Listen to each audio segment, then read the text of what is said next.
Because if I can do it, you can do it. Now, have I ever installed one of these timers before? You know what?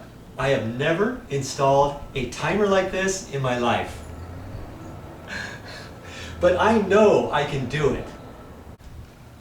Never, and I mean never, work on an electrical outlet or a circuit that has power on it. Don't even think, oh, I'll be careful, I know how to do it, I've seen an electrician do that. You know what, professional electricians probably could do this hot. And they have in such a way that they'll do it, but I never like to do that. And I don't encourage you to do anything like that either. Here's my cut-in box I'm going to use. Put that timer location in there. I'm not ready to do that just yet, but I'm just showing it to you. And at the store, I went and bought 2 of these because I'm not quite sure how I'm going to be able to fish my wire into this box just yet, depending where the stud layout is. I might want that right in here, but I'm hoping the next stud is way over here, because if you will remember, this plug is way far in the corner.